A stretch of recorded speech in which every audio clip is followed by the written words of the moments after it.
So, you made it to the end of What If Naruto Had Crystal release. Congratulations. If you've enjoyed all the installments of this series up to this point, then definitely make sure to hit that like button and also comment down below what your favorite part was.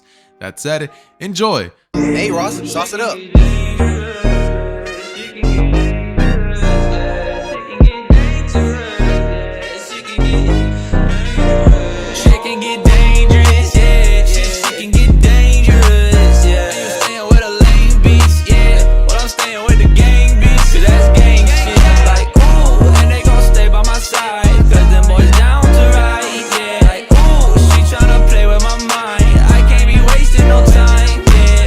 Jumping into part 3, we immediately get into the first battle, which is essentially Naruto versus Kiba. Now, I'm not even going to bother wasting my breath to actually explain how this battle would actually go down, because it's just not worth it. Naruto stomps, okay? Naruto folds this man, and it's not even funny how badly Naruto goes on to obliterate Kiba. Now, when I tell you guys that after Naruto goes on to defeat Kiba, and Hinata goes over to Naruto and offers him that, that little healing ointment, Naruto looks to Hinata, smirks, and then says, "I appreciate it, Hinata, but don't you think you should give that to your little teammate over there? The guy didn't even land a scratch on me, but looks like he might need it more than I will." Immediately, Kurenai looks to Naruto, raises an eyebrow, and gets a little irritated by what he just said, and Naruto then goes on to tell Hinata that he's thankful for it and that he'll still accept it either way, telling her that, he should definitely repay her for this favor some other day. Hinata's face immediately goes like dark red, and she immediately just says, okay, as Naruto just walks away, right? We have Naruto walking away, the dude goes off to Kakashi, Kakashi just nods at him, and then we have the following next couple of battles, which essentially go just like they would in canon. We then jump into the 1 month training time skip that happens much like it would in the original, and nothing of the sorts would really end up changing too much this time around. I mean, obviously we now have Naruto training with Ibisu sensei, he still runs away from him, he still uses the sexy jutsu on him, and he still ultimately ends up falling into the hands of Jiraiya sensei. The training goes much like it would have in the original. Naruto's training with his crystal release is something that Naruto's been doing for years, so he doesn't really need too much practice in terms of that. Instead, the thing that Naruto mainly focuses on is essentially the summoning jutsu and controlling the Nine Tails. That's the main thing that Naruto would focus on. So jumping back into his final battle against Neji, or his battle in the Chunin exams, Naruto's battle against Neji is actually sort of interesting, because here's how I would kind of picture this battle going.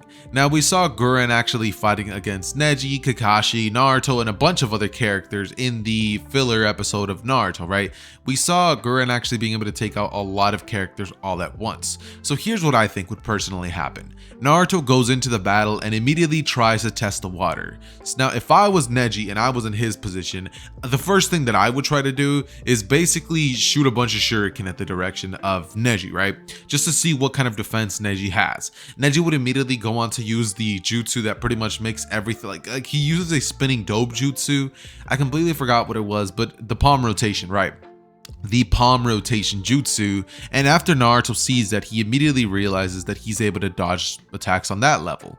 Immediately after this, Naruto would decide, alright then, we'll dodge this, as he immediately goes on to create 2 crystal dragon jutsus that would actually shoot at the direction of Neji. Now, once Neji tries to use the palm rotation jutsu, Naruto's dragons would actually kind of get nullified, kind of.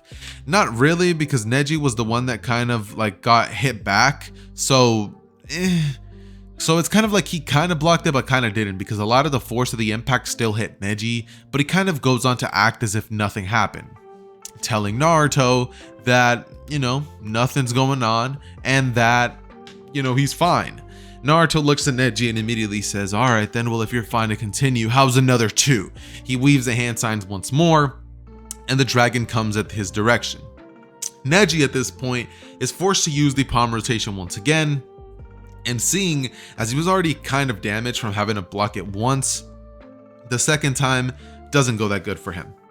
He blocks a little bit, and then we get this scene where, how do I put this? Neji kind of gets shot back exponentially. And after Neji, holds his hands out first, he has like a slight grin in his face. But then we see Naruto just saying, yeah, I figured so much, as he would create an ice scythe and immediately rush in towards the direction of Neji.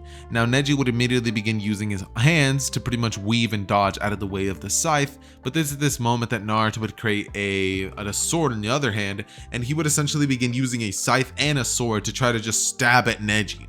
Now Neji's only way of getting out of this is essentially to run away, to essentially gain distance and try to throw, well, as many air palms as he can probably muster at this current moment. He tries to go on about it that way, but it doesn't exactly work the best, just because, I mean, what did you guys really think was going to happen? It was obvious that Neji's little barrage wasn't exactly going to be doing much in terms of anything at all. So, yeah. Anyways, though, Naruto eventually, after a bit more of going back and forth with Neji, would eventually overwhelm him to the point where Neji just kind of has to accept defeat, and Naruto was finally going on to become the winner of the match. We then have Naruto just watch on as Sasuke goes on to arrive late, and suddenly, he ends up fighting against Gaara. The fight pretty much goes down just like it would in the original, so no need to just waste my breath there. And then we finally get into the attack on Konoha. Now, Naruto isn't going to be changing anything in terms of what happens in the actual village itself, just because he's not going to stay and not save Sasuke. So pretty much the only real thing that changes here is that the battle against Gaara is just a lot easier than it would have been in canon.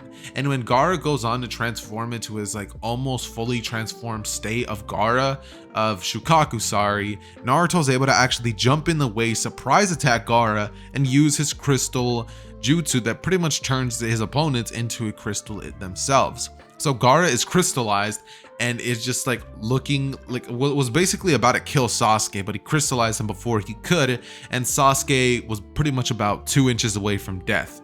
Now he looks towards the direction of Naruto and asks him if he could have been any later. Naruto looks at Sasuke and says, I could have let him finish you off. And Sasuke then says, whatever, dope. So, how are we gonna undo this? What are we gonna do once you undo the crystallization? Naruto looks to Sasuke and then says, you got a point, Sasuke. What am I gonna do? But then Naruto just says, well, I guess I could just leave him like that, right? I mean, there's nothing that they could do. If they try to break him out, they break Gaara himself and he dies. So, we leave him like that. We take him to questioning, and maybe that can help out. Sasuke agrees, he nods his head, and suddenly both of them end up kind of coming to a consensus that, why not just let Gaara do what he does, right? So, yeah, that happens, and what essentially ends up happening after this little situation is Naruto, Sasuke, and Sakura, since she was there as well, end up pretty much reporting this to would report to Hiruzen, but since Hiruzen's dead, they report it to Kakashi, who reports it to Jiraiya, where now Naruto's finally able to uncrystallize Gaara, and with Kakashi and Jiraiya being there was absolutely nothing that, Gaara was gonna do. Gaara is essentially wiped off the face of the earth, and so is the Jinchuriki for the next couple 10 years, which is going to be putting a huge halt on the Akatsuki's plans. Now, why did the Leaf Village actually go through with this and take out Gaara? Well, it's simple. They tried to pretty much wipe out their village, so what's so wrong with wiping out their Jinchuriki? So the balance of power pretty much ends up shifting towards the direction of the Leaf Village, but they don't go forth and end up finishing off the Sand Village. Instead, what I picture ends up happening is with the Sand Village being weakened as much as they eventually are forced to end up joining forces with another village that's nearby them that would be willing to take them in and have, extra power on their military assets, you know what I mean? They end up learning some secret jutsus from the sand, and they end up pretty much kind of disappearing in 1 year's time. What that means for the Akatsuki is that the attack on Gaara and the Kazekage, that's never going to happen because Gaara just gets KO'd early on, right? But one other thing that happens after this is basically Jiraiya and Naruto's mission to essentially go retrieve Tsunade and return her to the village so she can become the next Kage. Now, I really don't see a lot changing here, just due to the fact that obviously we have the beginning of the mission, which essentially just consists of Naruto training. I can't really imagine a world where I make any changes just because Naruto has crystal release here. So the only part that's really going to be changing substantially, even a little bit, is going to be the portion when Kisame and Itachi actually pull up on Naruto. When the ops pull up, you know what I mean? They end up pulling up on Naruto and telling him that he's coming with them. Naruto immediately looks towards their direction and says, yeah, you know, you're kind of funny, buddy, but I'm not going nowhere. Immediately, Naruto creates a wall of crystal in front of himself and the door, and immediately goes on to break the outside of the wall and lunge out to the top of the roof, beginning to run towards the direction of where he believes Jiraiya would currently be located at. It's at this moment that we basically have Itachi and Kisame both essentially arrive to the location where, how do I put this? They arrive to the location where essentially, why am I overcomplicating this? I'm sorry, guys. I was looking at my phone while I was making this part, and I just was talking out of my butt. But seriously, I'm gonna keep it a buck like this, right? Now, we obviously have Naruto going onto the roof, right? He's trying to get away. He's trying to find Jiraiya. Naruto essentially turns back just to see if they're there. And once he turns back forward, he sees Itachi in front of him. He turns back around, tries to run away. He sees Kisame standing behind him. At this moment, Naruto really has one of two choices: to surrender or to fight. So immediately Naruto decides Twin Dragon Crystal Jutsu, as two Twin Dragons rush to the direction of Kisame and Itachi, forcing them both to dodge, right? Naruto, after this, jumps off of that roof and begins to essentially parkour all over the place, essentially leading to Naruto then saying, fine, if I can't outrun them, then I'll just distract them, as he creates about 100 multi-shadow clones and a couple crystal clones to leave them both distracted, but they're all pretty much taken care of instantly, with Itachi using a genjutsu on the clones to make them dispel and essentially make it so that Naruto doesn't have much more time to run away for. Eventually though, after Naruto runs for just a bit longer, Jiraiya would arrive on the rooftop and go on to use his toad mouth jutsu, right?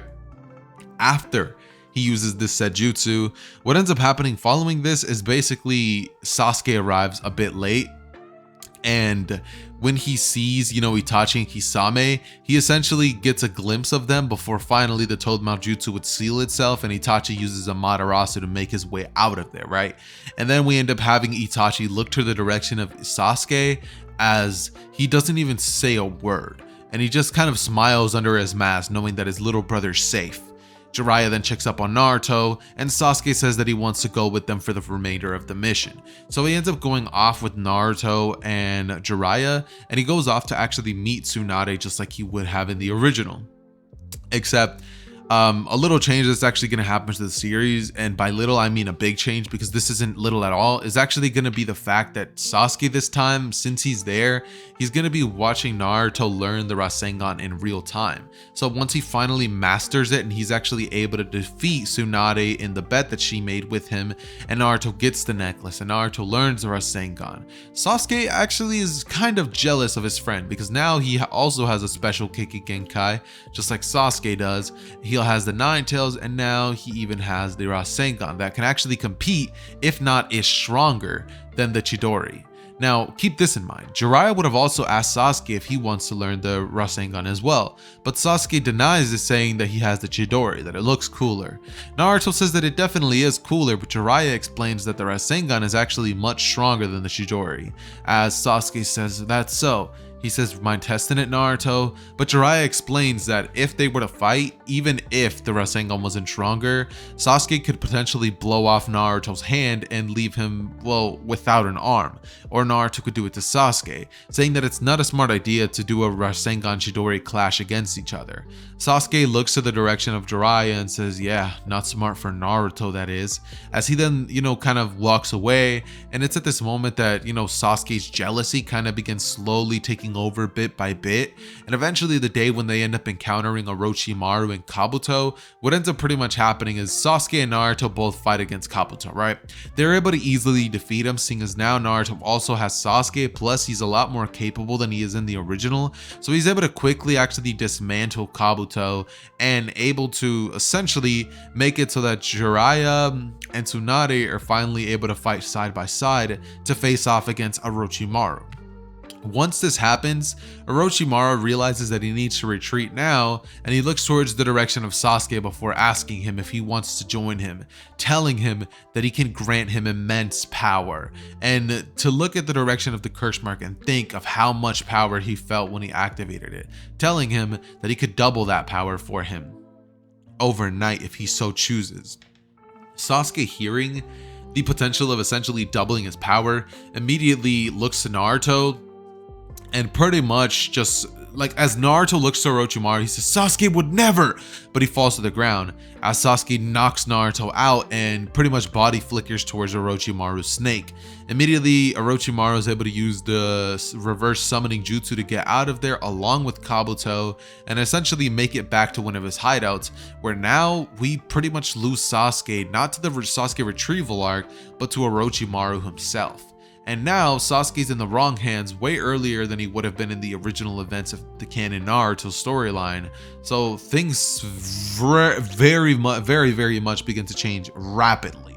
It's at this point that I'm kind of going to begin kind of speed running the story, because here is where all of the major changes that I have kind of set up are finally going to come into play, and they're not really going to be too much Naruto like changing in terms of like anything that could happen.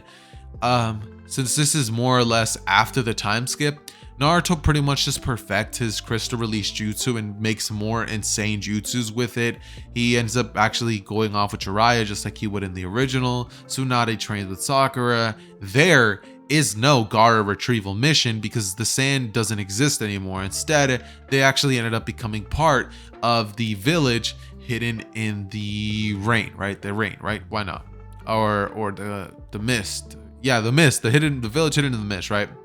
They joined them, and what basically ends up happening after this is Jiraiya, seeing as they can't actually catch the one-tailed Jinchuriki, doesn't actually go off in search of the leader of the Akatsuki, instead opting to actually remain in the village and finally tell Naruto about Sage Mode, taking Naruto to Mount Miyaboku, where he trains him in that and is actually there for Naruto to learn the Rasengan. So when the Akatsuki members essentially end up fighting against, I'm so sorry about that notification going off, guys. Let me turn it off. I forgot to turn off notifications. Okay, so basically what ends up happening is essentially Naruto, Jiraiya, and Kakashi, right? Naruto, Jiraiya, and Kakashi are basically in the village, and once they find out about Asuma's death, they go off to avenge him, you know what I mean? They finna get it back in blood. They end up killing Kuzan and Hidan, and essentially, did I really just say Kuzan? Kakazu, right? Kakazu and Hidan. And after that, we basically don't have an assault on the village from Pain. Because keep in mind, without the one-tails, you kind of can't do your plan, like at all. You need every single one of the tailed beasts, and they don't have anything to kind of give them remnants of it like they would with all the other tailed beasts, so that they could potentially make a weaker version. So basically, they're kind of screwed. The Akatsuki has to wait a bit more years, and that kind of means that the Sasuke versus Itachi fight pretty much does end up happening just like it would in the original, except when Sasuke joins, he's actually not sent to go after Killer Bee. And the main conflict that happens this time around, instead of the Akatsuki being the aggressors, it's actually the other villages that are thinking that the Hidden Leaf village is actually getting a lot stronger than they should be, right? Saying that they attacked them for no reason, they took their Jinchuriki, that was clearly a Hidden Leaf shinobi. So the Cloud and the Mist village would both pretty much wage war on Konoha. And essentially, instead of facing against one man, which is obviously, you know, Pain, they end up having a fight against the Cloud village, Raikage, and Killer Bee's still hiding, so Killer Bee's not there. So just the Raikage, the Mizukage, I think it is, the girl with, you know, Mei. They also end up fighting against Kankuro and Tamari, and Shikamaru is pretty much forced to actually have to kill his future would-be wife. So that's kind of tragic. But overall, the overarching message in this final battle that kind of ends up going down at the end is pretty much that the Hidden Leaf Village ends up winning, and they end up actually taking out the Hidden Cloud Village and the village hidden in the mist. The village hidden in the stones did not want any part of that smoke, so they ended up actually kind of just making a peace treaty with the Leaf Village, and then the Akatsuki had to wait a couple more years, which is actually 10 more, to finally be able to enact their plans. They ended up recruiting new members since the last ones that they kind of had got killed, and basically all that really ends up happening in the end is we have Naruto, who is now given extra years of training, and Sasuke, who is now given extra years of training alongside the Akatsuki. Now obviously Sasuke's goal was to destroy the Leaf Village and kill Danzo ultimately. He still goes on to do that, but seeing as all this happens with more time for the Leaf Village to actually prepare for the Akatsuki, Naruto's able to actually equip KCM2 earlier than he, well, not earlier, but you know, with more time and preparation than in the original. Kakashi's able to actually master his MS Sharingan ability, and Jiraiya is actually able to perfect Sage Mode, making it so that all of the Leaf Village pretty much gets stronger. And since those other two villages pretty much got wiped off the face of the earth so long ago, there's really not a big conflict, because keep in mind, obviously the Akatsuki members would have gotten stronger as well, but it doesn't compare to the growth that the MC is gonna make. So when it comes to the final battle, it kind of just becomes this kind of, how do I put it, futile effort. Have you guys ever seen it when like the main character's training with the old wise sensei, and you know he's trying to hit him, he's like, this time I'll get you, but the sensei was really just holding back, and you know he still needed years and years to catch up. That's kind of what ends up happening to, well, the Akatsuki. Once they end up rushing towards Konoha and trying to attack them, Naruto, with his insane abilities of crystal release, would have ended up developing so many more jutsus with it, and actually mixed his crystal release in with his abilities of the Nine Tails, making it even more OP, making the crystals pretty much unbreakable. So Naruto kind of becomes a god among men without his six path sage powers, right? And Naruto's now 26. Yeah, it's not going to be funny for the Akatsuki. Once they do attack, they don't get killed, so Naruto never does end up getting the Sage of Six Paths amp. However, in the Boruto era, when each Momoshiki goes on to, actually no, not Momoshiki, but the guy with the Tenseigan, right? The guy with the Tenseigan comes and attacks. Naruto's then spoken to by the Sage of Six Paths and actually granted both sides, since Sasuke already would have turned to the evil side earlier, and you know, you can't give the sides of the, you know, Sage of Six Paths to both of them. So the conflict doesn't end with Naruto and Sasuke, and the reincarnation process continues happening. Zetsu obviously gets killed off, so there's no more risk of Kaguya, and the Naruto story kind of just ends off on this kind of dry note, instead of what many of you guys were probably picturing. Now, I'm gonna be honest with you guys, it's really hard to come up with a really exciting ending every time, but this is more or less what realistically would really happen in the Naruto world, with these small changes that I was implementing along the way. See, if I didn't really care about those small changes and I just kept everything constant, the ending would have been constant and it just would have been the same as usual. So I hope you guys enjoyed this tale of what if Naruto had crystal release. Oh, and also, if you guys want to watch the next what if that I have on the channel, you guys can do so by actually becoming a member and getting early access to what if Naruto made a deal with Bill from Gravity Falls. That said, if you guys enjoyed the movie version of this, or you guys are watching this in the part series, I definitely appreciate a like on this video, and maybe if you enjoyed the entire series in and of itself, you would go back and like all the previous parts, seeing as it helps a ton with YouTube's algorithm. Also consider subscribing. You've watched an hour of my content, so you know, it'd be kind of mean not to. That said, I love each and every single one of you guys. It has been your boy Zether, and I am out. Peace.